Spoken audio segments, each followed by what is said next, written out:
मोल का कंसेप्ट क्या है?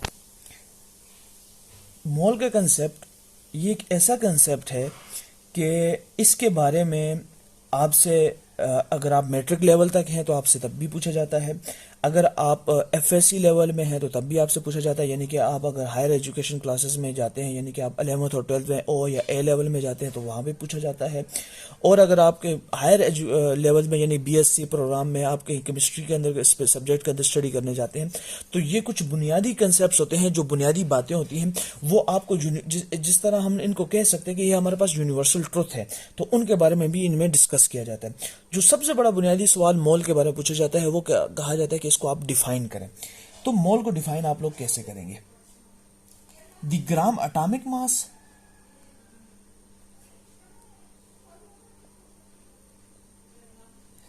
The gram molecular mass,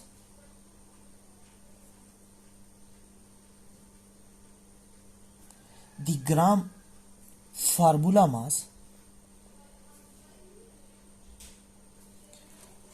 of a atom, molecule और आयनिक कंपाउंड इज कॉल्ड मोल। सिर्फ डिफिनेशन लिखिए, इस डिफिनेशन को मैं बाद में एक्सप्लेन करूंगा। पहले हम लोग समझने की कोशिश करते हैं कि इस बात का मकसद क्या है। ये जो डिफिनेशन मैंने लिखी है, जब आपको एक्सप्लेनेशन सुन लेंगे उसके बाद आपको ये बातें डिफिनेशन इसको क्रैक करने में और इसको समझने में कोई मुश्किल नहीं होगी। ज़रा समझने की कोशिश करें। बेसिकली जब लेबॉर्ट्री वर्क के अंदर मुख्तलिफ एक्सपेरिमेंट्स परफॉर्म किए जाते हैं तो उन एक्सपेरिमेंट्स को परफॉर्म करने के लिए मुख्तलिफ मालिक्यूल्स को, मुख्तलिफ कंपाउंड्स को लिया जाता है और उनकी कुछ ख़ास मिकदार को, उनकी कुछ ख़ास कंसंट्रेशन को ले लिया जाता है। मिसाल के तौर पर अगर आप लोग जाने हैबर प्रोसेस, ये वो प्रोसेस है कि जिसके अंदर अमोनिया की सिंथेसिस की जाती है और फिर इस अमोनिया को इस्तेमाल किया जाता है मुख्तलिफ जो है तो फील्ड वर्क के अंदर। फील्ड वर्क से मुराद मेरा ये है कि फर्टिलाइजर्स बनाने के लिए।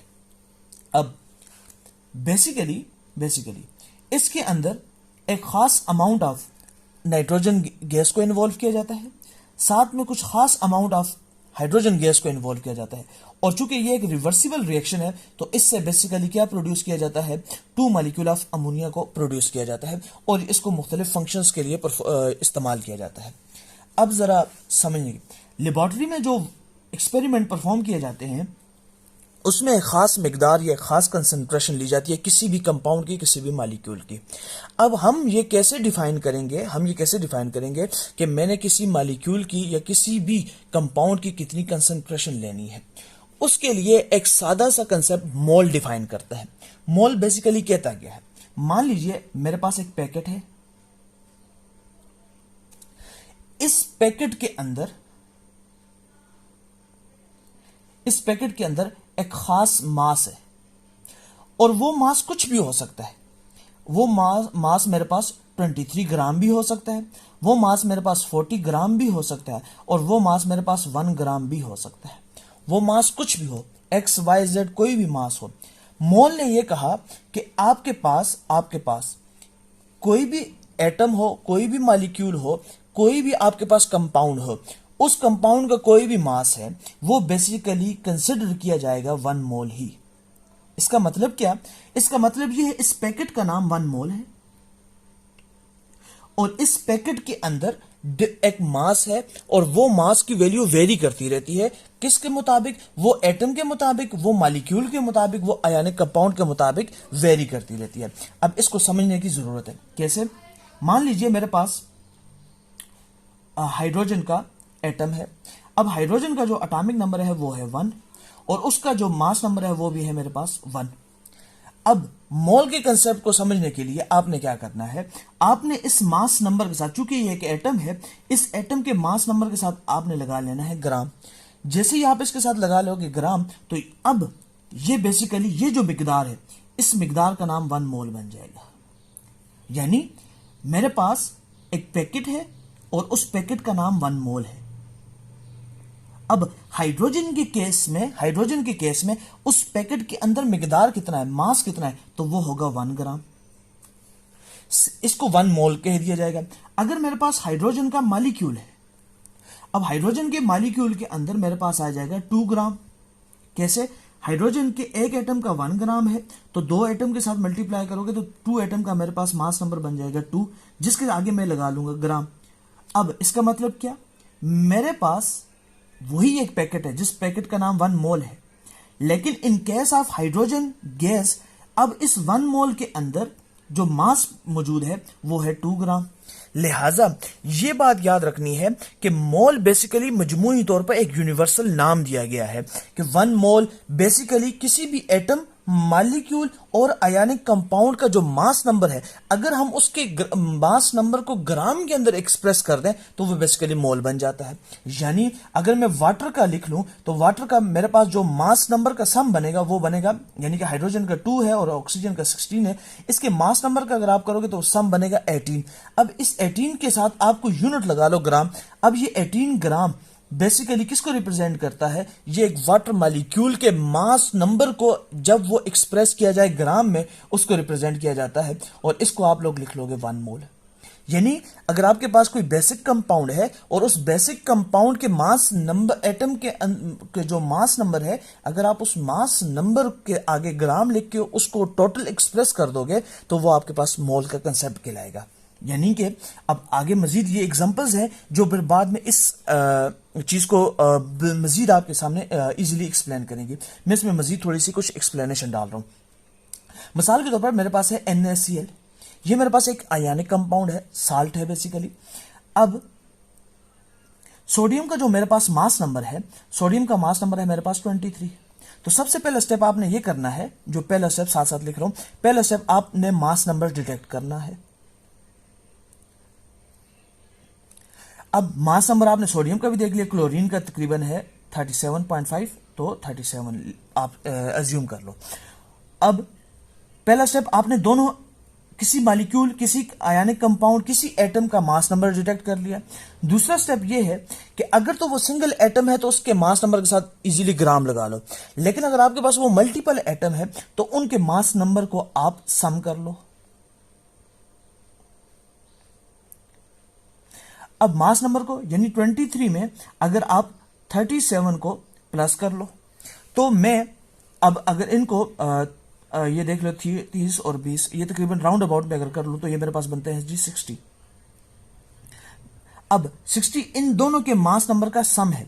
अब इसके आगे मैं लगा लूं अगर ग्राम, इसका मतलब ये है कि नाइट्रोजन के मॉलिक्यूल का जो मास नंबर है वो 28 है, और उसको अगर मैं ग्राम में एक्सप्रेस कर लूं तो बेसिकली इस मिकदार को हम लोग कह देंगे 1 मोल।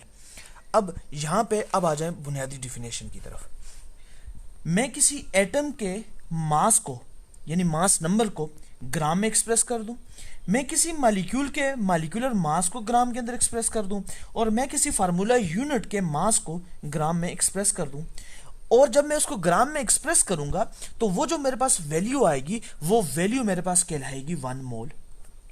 अब इसमें जो बुनियादी कुछ सवालात किए जाते हैं वो बुनियादी सवालात के बारे में आप जान लीजिए। मिसाल के तौर पर आपसे एक क्वेश्चन किया जाता है और जो बड़ा बुनियादी सवाल होता है और ये आपको आना चाहिए। मिसाल के तौर पर वो कहते हैं कि मेरे पास 4 ग्राम हाइड्रोजन मॉलिक्यूल है। मेरे पास 4 ग्राम हाइड्रोजन मॉलिक्यूल है। अब मॉलिक्यूल्स या वो बोलें या वो सिर्फ H2 दे दें कि वो कहें कि 4 ग्राम H2 मॉलिक्यूल है, तो आप बताइए इसमें नंबर ऑफ मोल कितने हैं। एक बुनियादी सवाल समझ लीजिए, मैं आपको फार्मूला भी सिखा दूं कि फार्मूला ये कहता है, मैं आपको वो फार्मूला भी बता दूंगा, लेकिन एक कंसेप्ट या एक बुनियादी ट्रिक को समझ लीजिए कि इस ट्रिक के जरिए से आप जब आपको मास दिया हो किसी मॉलिक्यूल का, किसी एटम का या किसी फार्मूला यूनिट का, और आपने उसको डायरेक्टली आपने अगर उसमें से मोल की तादाद को निकालना हो तो आप कैसे निकाल सकते हैं। और ये ट्रिक बहुत कारआमद है अगर आप इसको इंप्लीमेंट करें। अब आप क्या करोगे, पहला स्टेप इस चीज में, सबसे पहले जो बुनियादी हाइड्रोजन के मॉलिक्यूल हैं उसमें आप देख लो, उसमें तलाश करो कि उसके कितने ग्राम बनते हैं। मेरे पास हाइड्रोजन के मॉलिक्यूल के अंदर मेरे पास 2 हाइड्रोजन एटम है, हर एक एटम का मास नंबर है 1, आप इनके साथ लगा लो ग्राम, तो मेरे पास बन जाएगा 2 ग्राम। इसका मतलब ये कि हाइड्रोजन के एक मॉलिक्यूल के अंदर मेरे पास आ जाते हैं 2 ग्राम, और इस 2 ग्राम को उन्होंने ना, हमने कहा था कि ये 2 ग्राम बुनियादी जो होंगे इसको नाम हम लोग कह देंगे 1 मोल। ये मेरे पास 1 मोल बन गया। अब मुझे मास कितना दिया गया है? मुझे मास दिया गया 4 ग्राम। इसका मतलब ये है कि 2 ग्राम से मुझे मास अब बढ़ा के कितना कर दिया गया? 4 ग्राम। अगर ये 2 का डबल है, यानी कि अगर मैं इस 2 को 2 से मल्टीप्लाई कर दूं तो मेरे पास आंसर आता है 4। तो मैं क्या करूंगा, इस 1 को भी मल्टीप्लाई कर दूंगा 2 के साथ, तो जब इसको मैं इसके साथ मल्टीप्लाई कर दूंगा तो मेरे पास आ जाएगा 2 मोल। लिहाजा कि हाइड्रोजन के 4 ग्राम के हाइड्रोजन मॉलिक्यूल के 4 ग्राम के अंदर मेरे पास बेसिकली कितने मोल है? 2 मोल है। ये कंसेप्ट है। सिमिलरली अगर आपको कहा जाए कि मेरे पास वाटर का मॉलिक्यूल है और उस वाटर के मॉलिक्यूल का, अब आपको मालूम है कि मेरे पास 18 ग्राम होते हैं, जब मैं इसके मोलर मास नंबर के सम करके उसके आगे ग्राम लगा लूं तो मेरे पास 18 ग्राम बनता है। अब वो आपको कैसे देंगे? अब वो आपको ऐसे अब ये कन्फ्यूजन करते हैं। वो कैसे कन्फ्यूजन करते हैं? वो आपको कुछ इस तरह देंगे, या तो वो कहेंगे कि मेरे पास 18 ग्राम वाटर मॉलिक्यूल है, या वो आपको कहेंगे मेरे पास 36 ग्राम वाटर मॉलिक्यूल है, या वो इसका भी डबल करेंगे, वो आपको कहेंगे मेरे पास 72 ग्राम वाटर मॉलिक्यूल है। अब कंसेप्ट को समझ लीजिए, 18 ग्राम अगर मेरे पास हो तो वो मेरे पास कहलाएगा 1 मोल। अगर वो मुझे कहेंगे 36 ग्राम है तो आप देख लो 18 का डबल है ये, यानी 18 में अगर आप 18 प्लस करें तो वो मेरे पास 36 ग्राम बनता है। तो इसका मतलब ये हुआ कि ये 1 मोल का भी डबल बन जाएगा, तो मेरे पास ये बन जाएगा 2 मोल। सिमिलरली 72 ग्राम अगर आप 18 को देखो तो ये 4 टाइम बन जाता है। 18 1 जार 18, 18 2 जार 36, 18 3 जार 48, और उसके बाद अगर आप इसको जमा करोगे तो आपके पास बन जाएगा 72, यानी कि 4 टाइम इंक्रीज होता है। तो बेसिकली आपके पास इसका जो 72 ग्राम वो मेरे पास बन जाएगा 4 मोल। ये बुनियादी बात अगर आप समझ लें तो आप किसी भी मॉलिक्यूल का, किसी भी एटम का या किसी भी फार्मूला यूनिट का अगर आपको मास गिवन हो तो आप उससे directly without using any formula आप निकाल सकते हो कि उसका आपके पास नंबर ऑफ मोल उसमें कितने हैं। ये एक बुनियादी, लेकिन इसका फार्मूला उमूमन पूछा जाता है तो फार्मूले के बारे में एक बुनियादी बात याद रख लीजिए। फार्मूला कैसे एक्सप्रेस होता है? मास इन ग्राम, यानी मोल का फार्मूला है मास इन ग्राम। ये 9 से जो बेसिक कंसेप्ट है ये उसके लिए यूज होता है। Mass in gram divided by molar mass.